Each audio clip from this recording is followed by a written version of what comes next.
I had an older brother who played football. My grandfather was a football coach for 40 plus years, and I remember going to my brother's football games, and I was like, why can't I play flag football? Like, I would have played it, I would have loved it. Caitlin Clark just said something that might make basketball fans freak out. Picture this.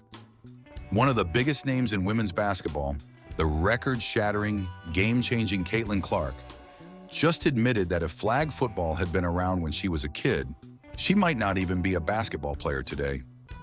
Yeah, you heard that right. The same Caitlin Clark who dominated the NCAA, took the WNBA by storm, broke attendance records, and even had her rookie card sell for more than a Serena Williams card. Over there. There it is. Come on. Boom, man, right at the top. That's double. Right at the top. Just casually dropped a bombshell about how her entire career could have gone in a completely different direction. Imagine a world where Clark isn't draining logo threes, breaking assist records, or pulling in millions of viewers. Wild, right? But now with flag football making its way into the 2028 Olympics, suddenly this what-if scenario isn't just some random thought. It's something that could actually shape the future of women's sports in ways nobody saw coming. So now the real question is, how close were we to never seeing Caitlin Clark in the WNBA? And more importantly, is flag football about to steal the next generation of women's basketball stars before they even hit the court? Let's break it all down. But before we dive into this game-changing conversation, don't forget to hit that like button and subscribe to the channel.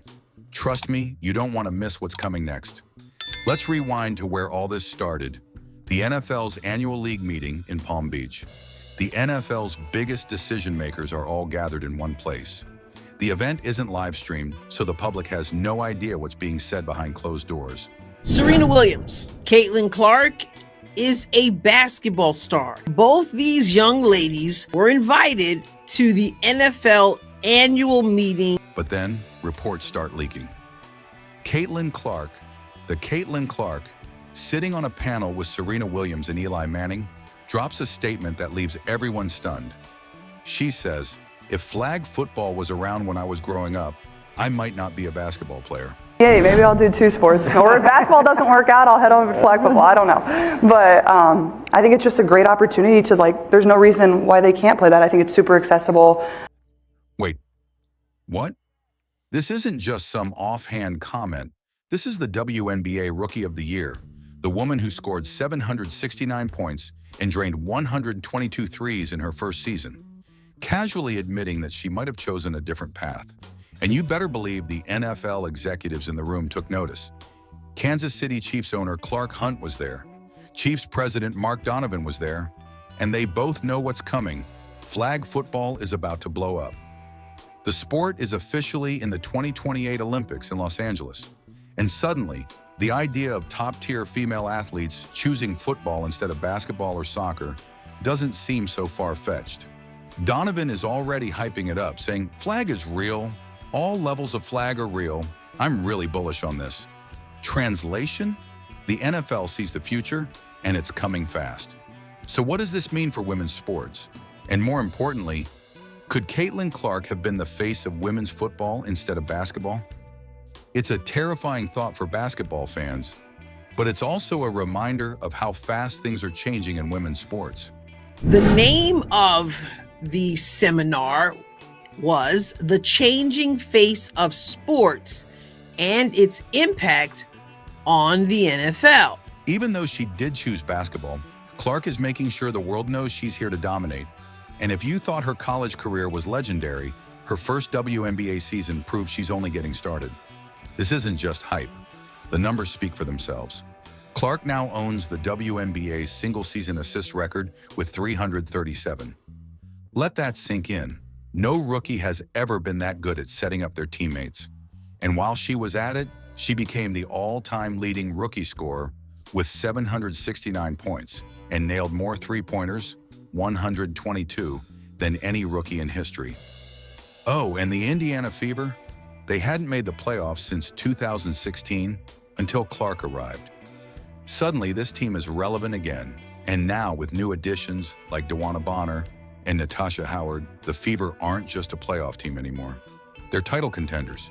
Even WNBA legend Cheryl Swoops, a four-time champion, Hall of Famer, and one of the greatest to ever do it, has taken notice.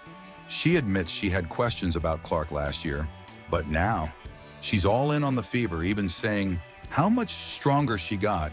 You know, she was in the gym working on her game. That's right, Clark isn't just breaking records, she's leveling up. And as she's doing it, another battle is brewing, because one of her biggest rivals is making history of her own. While Clark has been taking over the WNBA, Paige Bueckers is making sure her name is in the conversation too. UConn just punched their ticket to their 24th Final Four. Let that sink in, 24th. And guess who's leading the charge?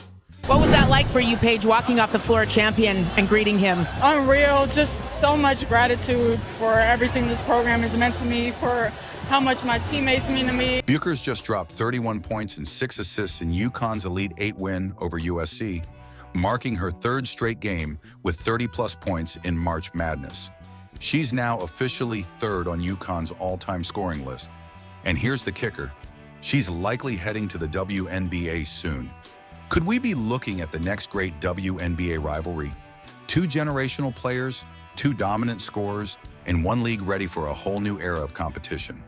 But while we wait for that showdown, there's another massive battle Caitlin Clark just won. And this time, it wasn't even on the court.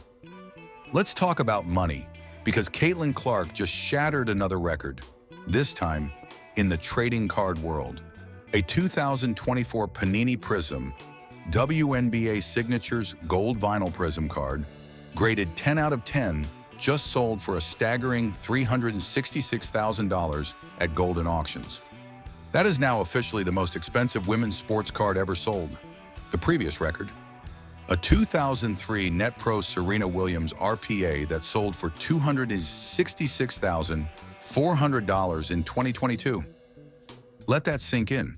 Clark just surpassed a 23-time Grand Slam champion and one of the most marketable athletes of all time. And here's the wild part. This isn't a one-time thing. 5 different Caitlin Clark trading cards have sold for at least $97,000. This isn't just about basketball anymore. Caitlin Clark is becoming a brand. And guess who noticed? Serena Williams. After their panel discussion, Serena Williams took to Instagram and posted a selfie with Clark. The caption, "I love the future of women, don't you?" Clark responded with a simple but powerful GOAT emoji, 2 hearts, and a fire emoji.